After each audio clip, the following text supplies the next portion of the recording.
All right, so I'd like to introduce you to some new participants. First, Sam Berge. Not surprising that we didn't know how to pronounce his last name. It's the first time I put him in a match all season, right, Berg? Yes, sir. Heck yes. And this is Brooklyn, and this is Haley, and they were a little upset that Daddy was going to a press conference. So UCLA, in their graciousness, allowed me to bring them along. So this is their first press conference. Incredible team win for the Bruins. Just to be able to make the moves that I made tonight and to have the success we had with everybody coming off the bench and contributing was a significant example of the depth and talent that we've had and has helped make us the team that we are this season. You got a glimpse of what we've had in the gym every day in practice, and you can see how that's made us better. And we talk all the time, game time's team time, and there was no better example of what we did here tonight. Thrilled for the guys. It was one of those matches where it's tight the whole way. Every point matters. It's super close, and you're at your edge, the competitive edge of focus necessary to win in that environment. And I think our men handled that moment exceptionally well, and I'm proud of them. So thrilled with the victory. Happy for UCLA and for these men. Great win.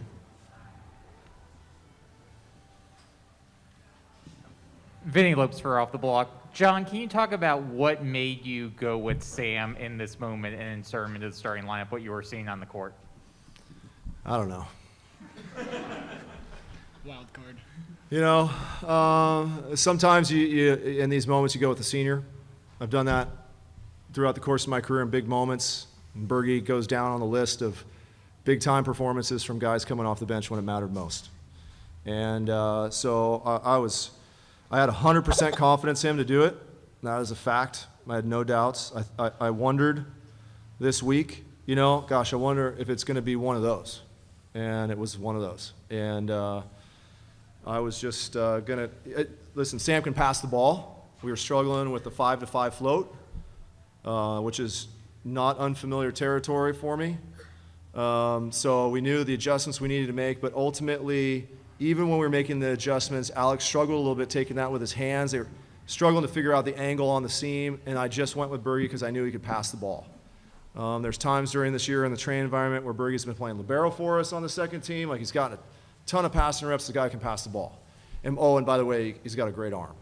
So, you know, I just had no doubts when I put him in that he was going to step up, and he did.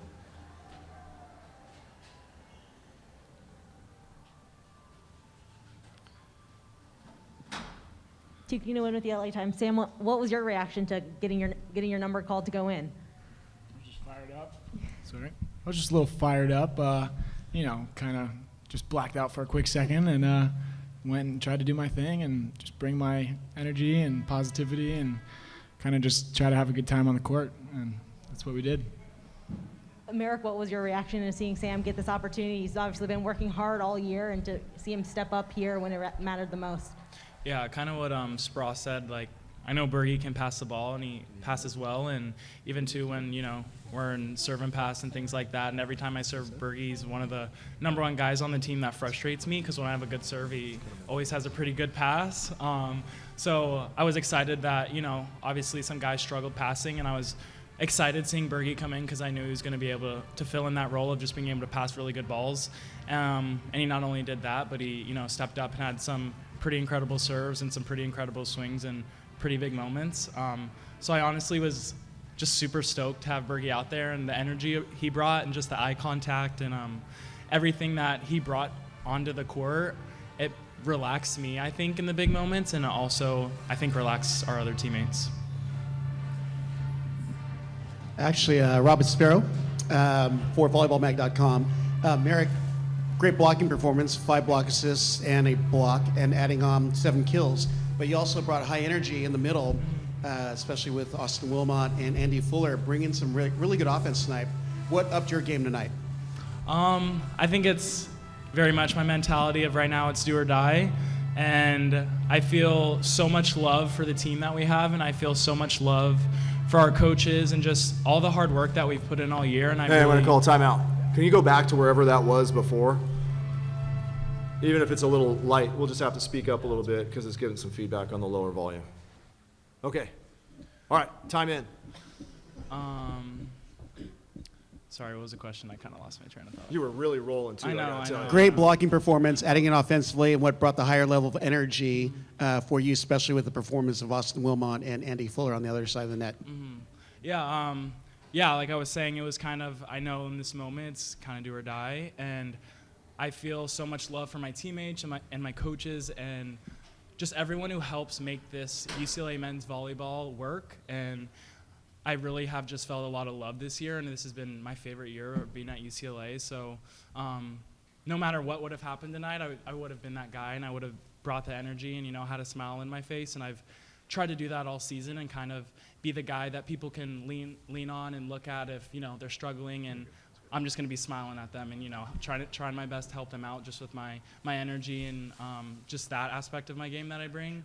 I'm glad that I was able to block some balls tonight in some important moments and, put some balls away when they were needed. But yeah, I really just I feel a lot of love for my teammates, and that everything you're seeing with me smiling and my energy, that's just all me and that's all real. And that's just my love for my teammates. Yeah. Thank you. And then this one's for you, John. A lot of their teams, they go maybe 7 or 8, even 9 on their roster to put on the floor. You went out with 12 guys tonight. That's all playing time.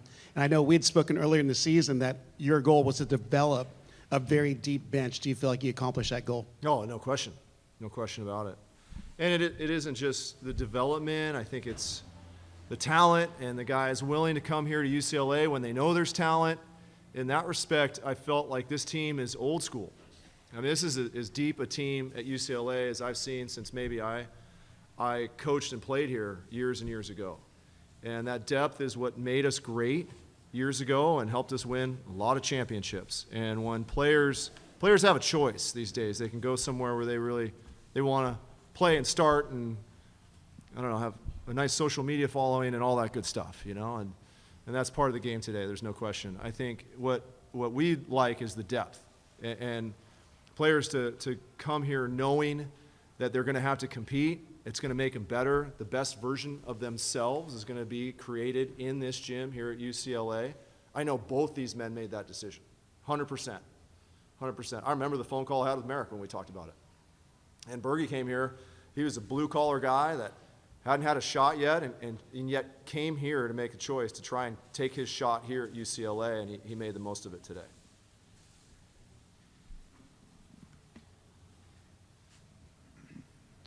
I'm just following up on that, Merrick and Sam. What's it like just joining a team with so much depth, knowing that you have to earn playing time instead of having it guaranteed? Yeah, it was definitely something I thought about, especially when I know UCLA is not a hard place to recruit to, and when I was here on my visit, I kind of knew that everything about the culture and the coaches and just the location, and especially being from the South, this was a place that I wanted to be. But I definitely knew that I was gonna have to work for my spot, and it wasn't just gonna come and be handed to me. And that was a very different experience for me, especially being from Texas, where the sport isn't too big. But I loved the challenge, and I think that was another reason why I wanted to come here, because it kind of felt as if, hey, if I can be on the court at UCLA, then I can be on the court anywhere. But it never was something that I was afraid of. It honestly only motivated me to want to work harder and be better, especially in the off season and things like that. But I think our culture and how many guys that we have that can be on the court is pretty unreal, and it's not very common. And Spross said it the other day, but 2 days ago, the B side beat the A side in practice, and that happens pretty often. So it really does make me better. And even when it comes to J.R. Norris, who's our third middle off the bench, and sometimes in matches I get kind of in my head about who's blocking me or what I need to be doing, and then I kind of get reminded, hey, I'm playing against JR every day. He's better than all these guys that I'm going up against. So that also brings me a lot of just comfort too, that I'm playing against someone in practice every single day for hours and hours every week. That's just making me better. And for me personally, I came from a club team that was pretty dang good. I was, again, a bench player there, and so I've been kind of used to being that guy who just has to grind his ass off if he wants to have any sort of shot. And so I'm pretty comfortable where I am on the bench, and having to come in and just battle for the position, because I think it's fun. I think it's a part of the competition. I think, you got to love one another and love fighting against each other and fighting with each other at the same time. And I just had a really good time. And thank you for my shot, Coach. We're You going got to do it. 2 more questions in the room, and then we'll go to Zoom. Hi, Coach John Swarrasso. It's going to be another match against Long Beach State, similar to 2018, but you mentioned it's a different team, deep bench. Can you talk about how you plan on coming out with a different outcome this year? Different teams on both sides, so it's it'll be a completely different experience. I like where we're at. I liked having been out on the court, having this chance to get out there and compete and be in that type of high intensity moment, high focus moment. I think that's good for us. They're a great team. They're a physical team. They're a very different team, a really different team with different matchups from what we saw tonight. So it'll be about how we adapt and how guys make adjustments, how as a staff we make adjustments. But it'll be another great volleyball match. They're a great volleyball team, and so I think it'll be. Last time we played them, there's a lot of people in the stands in a big match that went 5 and was a great volleyball match. And I'm guessing the next one will be a great one too. Last question.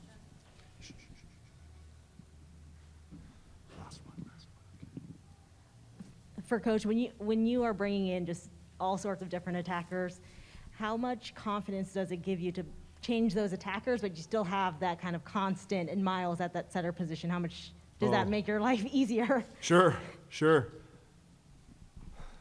Listen, I can't tell you exactly everything that's going through my brain when I do those things. I've been doing it 20 years. The Malcolm Gladwell book, Blink, it's a study on on expertise and how people that have been doing things for a long time really can't articulate why they do what they do. I can't articulate it. I know how I feel about it. It's just this gut feel, and I knew it. I just knew it. And so I don't know if I can explain it any different than that. Of course, the consistency of Miles that you're referencing is really critical for our team this year. It is really hard to be a first-year setter and get this far. It is. I don't know how many times it's really been done. And for him to be in this position and still be learning, like he's going to go back and he's going to learn a lot from this experience. He's going to be better next time he comes out on the volleyball court.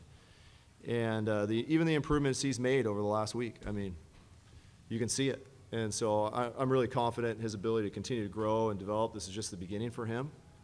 And we're a good team when he's playing well like this. Thank you, Coach, 'Kay. Merrick and Sam, and thank you, girls. Say thank you. Thank you. Okay. Thank you. All right.